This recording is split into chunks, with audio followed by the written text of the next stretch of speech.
rock stars, and I'm really excited to be working with you. And honestly, thank you for trusting me to run this experiment. I mean, honestly, this is the first time I've done this. Right? The first time I've done like a real community. I know they're sort of all the rage, but I wanted to intentionally start slow and sort of do something that was really curated and specific for a problem that I think hasn't really been solved or cracked or even serviced in the past, which is, if you're lucky enough to get an internship opportunity for your summer, how do you make the most of it? But basically, you should end every conversation with a version of the phrase of like, based on what we just discussed, thank you for your time, but like based on what we just discussed, could you possibly recommend some other people I could speak to next? And that sort of allows you to, one, get a lead. And so you don't just have a conversation in isolation. It should be a chain. Like from one conversation, you should get at least another, ideally 2 or 3 other conversations, right? And then it sort of builds and grows into this network over time. These traditional sort of like strategic consulting strongholds, I would say, of like the McKinseys, the Bains, and the BCGs, a lot of this stuff has frankly been figured out, and a lot of executives aren't just looking for the advice, they're looking for the capability to actually implement and live inside of an organization as a partner, not just an advisor. And so a lot of them are staffing up, and they're obviously opening up more service lines that are more akin to what you would find or what I did at a Deloitte Consulting. And so what we did is like, we came in and provided or maybe finished up after the MBB folks, but then we were actually there through the actual life cycle of the project. So if the recommendation was a technology modernization, we were the ones contacted because we had so much many more bodies and actual like functional capabilities to actually do the modernization of the technology.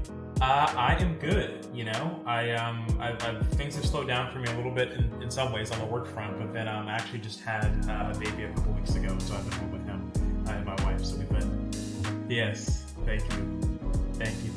So it's a lot of new, so not work busy, but baby busy. So different kind of busy.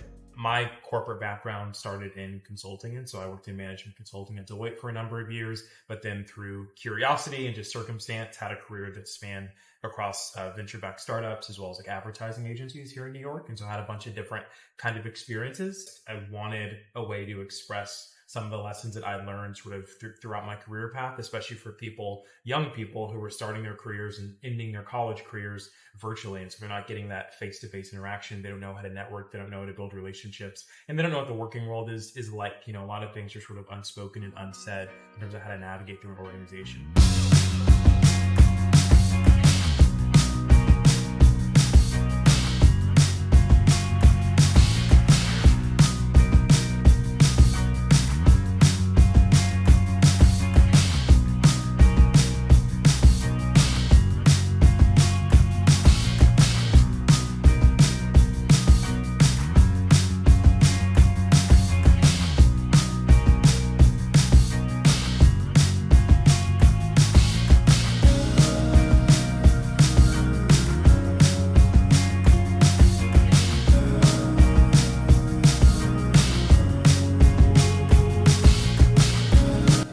It's a lot of change, still definitely in the adjustment phase, but it's been a blessing, man. He's good. He's healthy, that's all that matters.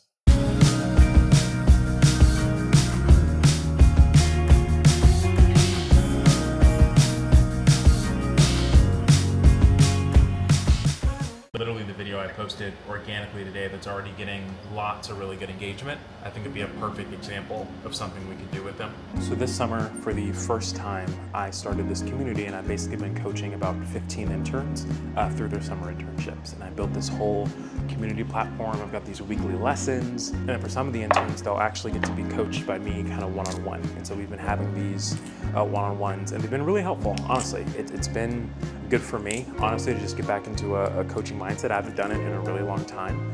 And it's been a good challenge. I mean, it's a lot easier to hop on a 90-second TikTok or a 60-second Instagram reel and just, yap.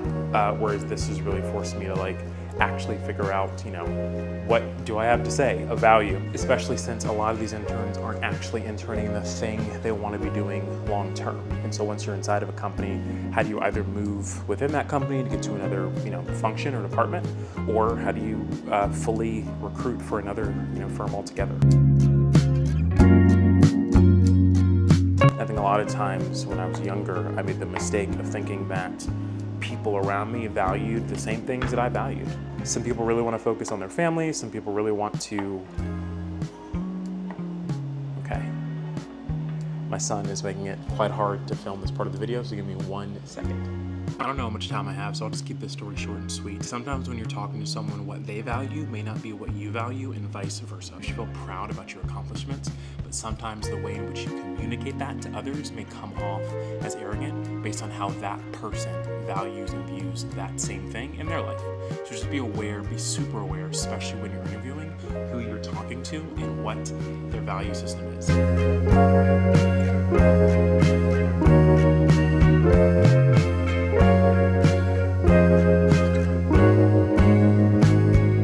You can feel free to shoot me a draft and I can just sort of look over and see if I would make any quick edits to it. Shadowing can be a very good experience, but a lot of times, and this will be especially a challenge for you because it is very informal, is that you want to make sure you get out of that experience what you need to be able to inform a decision. Because odds are they're going to set this up and then it's going to be you getting invited to a couple status calls. Maybe you hear one client conversation, he sends you like a deck or two, right? You want to make sure in that initial conversation, you sort of set some goals for like the next couple weeks. In my opinion, it's too late to wait until the end of the internship to start asking about or start really campaigning to get a full-time role. This is the time to let them know what your stipulations are for getting a full-time offer. And so if you're in audit and you want to get into consulting, or you're interning in Atlanta and you want to move to New York, this is the time to raise those concerns or those asks earlier in the summer. Don't wait until the 8th week or the 12th week to bring these things up.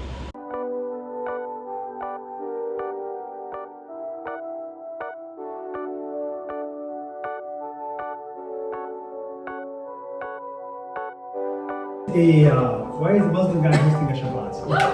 That's the number one question. But thanks for here at internship. Let's see, interesting thing about me, I got fired from my job last July 1st.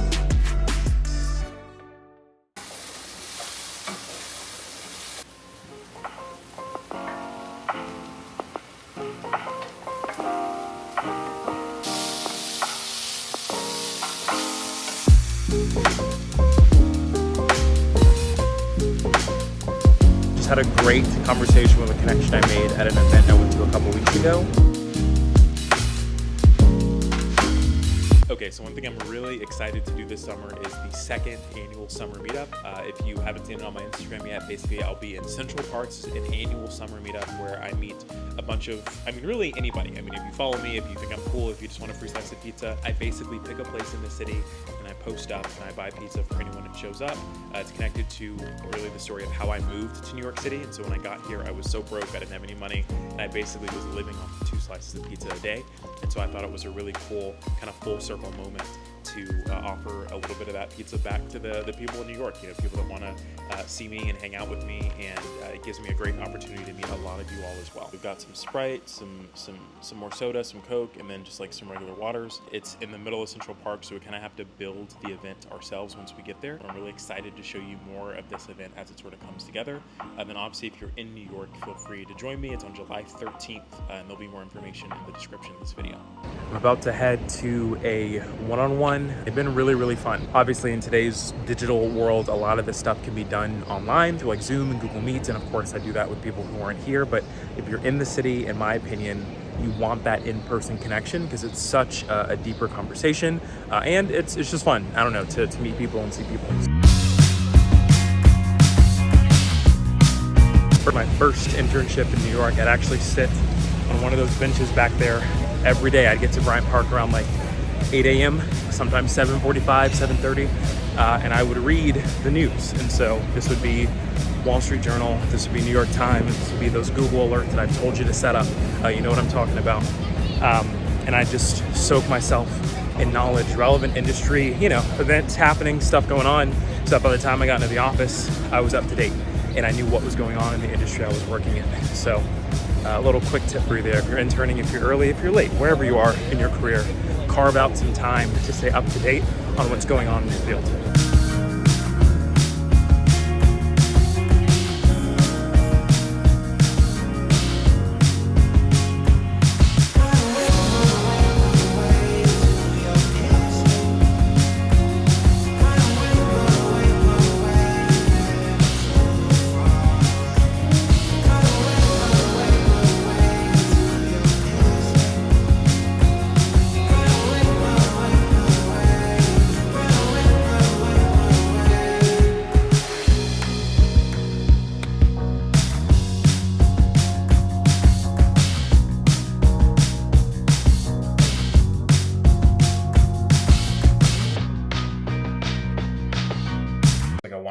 give an overview of my approach to personal branding. And I think this will sort of build upon the content in last week's session. Basically, by putting yourself out there, you are essentially making the world more aware of your existence. And by doing that, you have no idea the opportunities that are waiting for you, both, professional or, on the side. You may be invited to speak. You may be invited to be a mentor for a community of people you would have never had access to.